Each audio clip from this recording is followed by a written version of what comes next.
Hi hello ಎಲ್ರಿಗೂ ನಮಸ್ಕಾರ. Welcome back YouTube channel dreams with Deepa ಚಾನಲ್ಗೆ ಸ್ವಾಗತ ಸುಸ್ವಾಗತಗಳು. ಇವತ್ತು ತುಳಸಿ ಹಬ್ಬದ ಅದಕ್ಕೆ ನಾನು ಮನೆಯಲ್ಲೆಲ್ಲ ತಿಂಡಿ ಮಾಡಿಕೊಂಡು ತುಳಸಿ ಪೂಜೆ ಮಾಡೋಣ ಅಂತ ನಾನು ರೆಡಿ ಮಾಡ್ಕೊತಾ ಇದ್ದೀನಿ. ನುಗ್ಗೆ ಸೊಪ್ಪಿತ್ತು, ಅದನ್ನೇ ಬಸ್ಸಾರು ಮಾಡೋಣ ಅಂತ ನಾನು ಇವತ್ತು ನುಗ್ಗೆ ಸೊಪ್ಪನ್ನೆಲ್ಲ ಕ್ಲೀನಾಗಿ ಬಿಡಿಸಿ ಒಂದು ಬಟ್ಲಿಗೆ ಹಾಕಿ ಇಟ್ಕೊಂಡಿದ್ದೀನಿ. ನುಗ್ಗೆ ಸೊಪ್ಪು ಇವತ್ತು ಜಾಸ್ತಿನೇ ಇತ್ತು. ಬಸ್ಸಾರು ಮಾಡಿದ್ರೆ ತುಂಬ ಟೇಸ್ಟಿಯಾಗಿರುತ್ತೆ, ಸೂಪರಾಗಿರುತ್ತೆ. ಕಸರೆ ಅಂತ ಯಾರೂ ತಿನ್ನೋದು ಇಲ್ಲ. ಈ ಥರ ಒಂದು ಸಲ ಟ್ರೈ ಮಾಡಿ ನೋಡಿ, ತುಂಬ ಚೆನ್ನಾಗಿರುತ್ತೆ. ನಾನು ಅದಕ್ಕೆ ಸ್ವಲ್ಪ ತೊಗರಿ ಬೇಳೆ ಹಾಕ್ಕೊಂಡಿದ್ದೀನಿ. ಇದಕ್ಕೆಲ್ಲ ಬೇಳೆ ಹಾಕ್ಕೋಬೋದು, ಅದಕ್ಕೆ ನಾನು ಒಂದೇ ಹಾಕ್ಕೊಂಡಿದ್ದೀನಿ.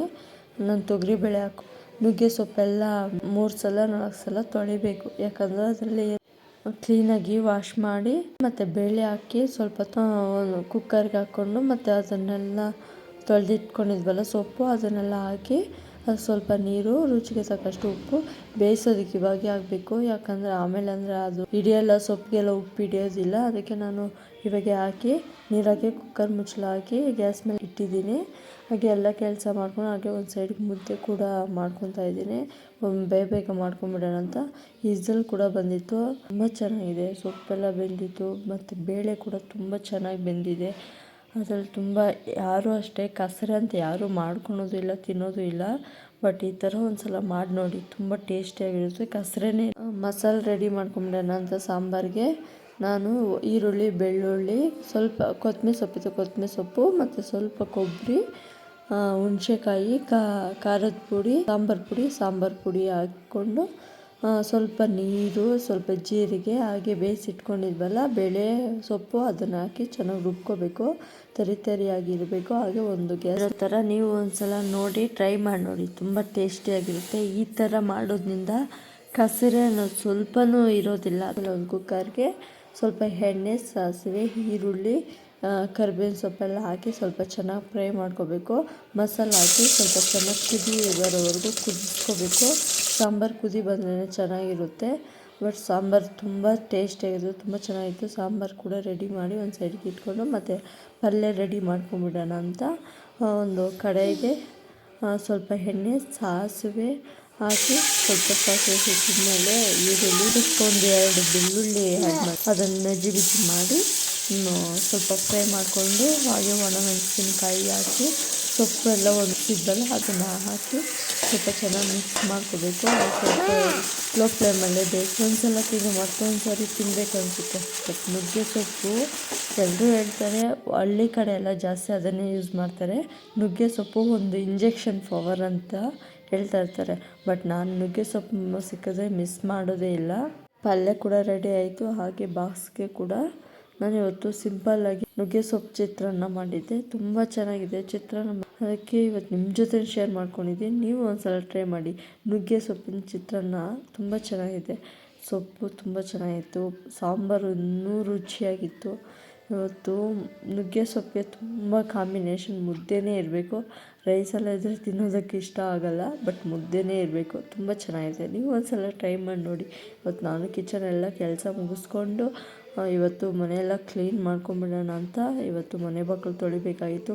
ಯಾಕಂದರೆ ಇವತ್ತು ತುಳಸಿ ಹಬ್ಬ ಇರೋ ದಿನ ಇವತ್ತು ನಾನೆಲ್ಲ ರೆಡಿ ಮಾಡ್ಕೊತಾ ಇದ್ದೀನಿ. ಕಾರ್ತಿಕ ಸೋಮವಾರಗಳಲ್ಲಿ ತುಳಸಿ ವಿವಾಹ ಅಂತ ಹೇಳ್ತಾರೆ. ಬಟ್ ತುಳಸಿ ಪೂಜೆ ಮಾಡೋದ್ರಿಂದ ಮನೆಯಲ್ಲಿ ಸಮೃದ್ಧಿ, ಹಣ ಸಂಪತ್ತು ಎಲ್ಲ ಸಿಗುತ್ತೆ. ಬಟ್ ಎಲ್ಲರೂ ಮನೆಯಲ್ಲಿ ಮಾಡ್ತಾರೆ. ಇವಾಗ ಆಚೆ ಕಡೆ ತುಳಸಿ ಗಿಡನ ಲಕ್ಷ್ಮಿ ಅಂತಲೂ ಕರೀತಾರೆ ಮತ್ತು ಧನಲಕ್ಷ್ಮಿ ಅಂತಲೂ ಕರೀತಾರೆ. ಬಟ್ ಯಾವ ರೀತಿಯಲ್ಲೂ ಕರೆದ್ರೂ ದೇವ್ರೇ ಅಲ್ವಾ. ನಾವು ಮಾಡಬೇಕಾಗಿರೋದು ಇಷ್ಟೇ, ಪೂಜೆ ಮಾಡಿ ನಾವು ಕ್ಲೀನಾಗಿ ಇಟ್ಕೊಂಡು ಮನೆಯೆಲ್ಲ ಶುದ್ಧಿ ಮಾಡಿ ಇಟ್ಕೊಂಡ್ರೆ ನಮ್ಮ ಮನೆಗೂ ಲಕ್ಷ್ಮಿ, ಧನಲಕ್ಷ್ಮಿ ಎಲ್ಲ ಬರುತ್ತೆ ಅಲ್ವಾ. ಅದಕ್ಕೆ ಈ ಹಬ್ಬನ ನಾನು ಅಷ್ಟೇ ಮಿಸ್ ಮಾಡೋಲ್ಲ. ನಾನು ಪ್ರತಿದಿನವೂ ಅಷ್ಟೇ ತುಳಸಿ ಗಿಡಕ್ಕೆ ಪೂಜೆ ಮಾಡ್ತಾನೆ ಇರ್ತೀನಿ. ಬಟ್ ಇವತ್ತಿನ ದಿನ ಅಂದರೆ ಸ್ಪೆಷಲ್ ಡೇ ಅಂತಲೇ ಹೇಳ್ತೀನಿ. ಬಟ್ ತುಳಸಿ ಹಬ್ಬದ ವರ್ಷಕ್ಕೆ ಒಂದೇ ಸಾರಿ ಬರೋದು. ಅದಕ್ಕೆ ಅದು ಸಿಂಪಲ್ಲಾಗಿ ಆಚರಣೆ, ನನ್ನಿಂದ ಯಾವ ಥರ ಸಿಂಪಲ್ಲಾಗಿ ಆಚರಣೆ ಯಾವ ಥರ ಮಾಡ್ತೀನೋ ಒಂದ್ಸಲ ನೋಡೋಣ ಬನ್ನಿ. ನಾನು ಎಲ್ಲ ಕ್ಲೀನ್ ಮಾಡಿಕೊಂಡು ಹೊರ್ಗಡೆ ನೀರು ಹಾಕಿ ಮತ್ತು ರಂಗೋಲಿ ಕೂಡ ಹಾಕ್ತಾಯಿದ್ದೀನಿ. ರಂಗೋಲಿ ಮಾತ್ರ ಸಿಂಪಲ್ಲಾಗಿತ್ತು ಕೂಡ ತುಂಬ ಚೆನ್ನಾಗಿತ್ತು. ಮತ್ತು ನಾನು ಹೊರಗಡೆ ತುಳಸಿ ಗಿಡದ ಹತ್ರ ಮತ್ತು ಮಾಮೂಲಿ ತುಂಬ ಚೆನ್ನಾಗಿ ಬಂದಿತ್ತು. ರಂಗೋಲಿ ತುಂಬಾ ಇಷ್ಟ ಆಯಿತು. ಬಟ್ ಕಲರ್ಸ್ ಹಾಕಿದ್ರೆ ಇನ್ನೂ ಚೆನ್ನಾಗಿತ್ತು. ಬಟ್ ನಾನು ಕಲರ್ಸ್ ಎಲ್ಲ ಆ್ಯಡ್ ಮಾಡಿಸ್ಕೊಂಡು ನಾನು ಫ್ರೆಶ್ ಅಪ್ ಆಗಿ ನನ್ನ ಮಗಳಿಗೂ ರೆಡಿ ಮಾಡಿದೆ. ಫೋನ್ ಎತ್ಕೊಂಡಿದ್ದ ತಕ್ಷಣ ಅವಳು ರಿಯಾಕ್ಷನ್ನೇ ಬೇರೆ ಥರ ಇರುತ್ತೆ. ಬಟ್ ಅವಳು ಫೋಸ್ ಮಾತ್ರ ಕೊಡಲ್ಲ. ಫೋನ್ ಎತ್ಕೊಂಡ್ರೆ ಸಹ ಫೋಸೇ ಕೊಡಲ್ಲ. ಹಾಗೆ ತುಳಸಿ ಗಿಡದೆಲ್ಲ ಹೂವೆಲ್ಲ ಅಷ್ಟೊಂದು ತೀರಾ ಕಡಿಮೆ ಇತ್ತು. ಅದಕ್ಕೆ ಇವತ್ತು ಸಿಂಪಲಾಗಿ ಮಾಡ್ತಾಯಿದ್ದೀನಿ. ಯಾರ್ಯಾರ ಮನೆಯಲ್ಲಿ ಹೆಂಗೆ ಮಾಡ್ತಾರೋ ಅದು ನನಗೆ ಗೊತ್ತಿಲ್ಲ. ಬಟ್ ನನಗೆ ಗೊತ್ತಿರೋ ಪ್ರಕಾರ ನಾನು ಸಿಂಪಲಾಗೆ ಮಾಡ್ತಾಯಿದ್ದೀನಿ. ನಿರಾಳವಾಗಿ ನನ್ನ ಮನಸ್ಸಿನ ಸಮಾಧಾನವಾಗಿ ಮಾಡ್ತೀನಿ ಪೂಜೆ. ಅದು ನನಗೆ ಸಮಾಧಾನವೇ. ಯಾಕಂದರೆ ಎಲ್ಲ ಇಟ್ಟು ಪೂಜೆ ಮಾಡೋದು ಪೂಜೆ ಆಗೇ ಆಗುತ್ತೆ. ನಮ್ಮ ಮನಸ್ಸಲ್ಲಿ ಭಕ್ತಿ ಇರಬೇಕು. ಮೇಯ್ನು ಭಕ್ತಿ ಇದ್ರೇ ಪೂಜೆ ಕೂಡ ಸುಸೂತ್ರವಾಗಿ ಆಯಿತು. ತುಂಬ ಚೆನ್ನಾಗಾಯಿತು. ಸಿಂಪಲಾಗಿದ್ದರೂ ಕೂಡ ನನಗೆ ತುಂಬ ಇಷ್ಟನೇ ಆಯಿತು. ಇವತ್ತು ಇಷ್ಟೇ ವಿಡಿಯೋ ಲಾಗ್ ಕೂಡ. ಇಷ್ಟ ಆದರೆ ಲೈಕ್ ಮಾಡಿ, ಶೇರ್ ಮಾಡಿ, ಕಮೆಂಟ್ ಮಾಡಿ. ಇನ್ನೂ ತುಂಬ ಇಷ್ಟ ಆದರೆ ಸಬ್ಸ್ಕ್ರೈಬ್ ಕೂಡ ಆಗಿ. Thank you for watching. Bye. Love you all.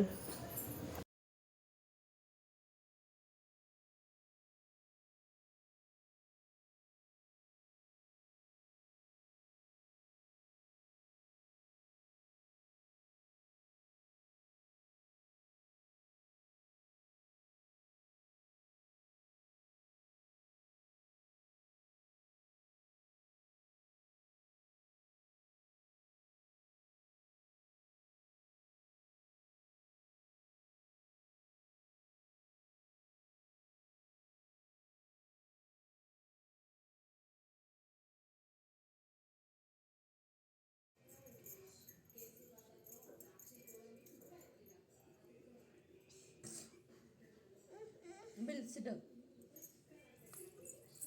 ಅಲ್ಲಿ ಕೂರ್ಚಲ್ಲಿ.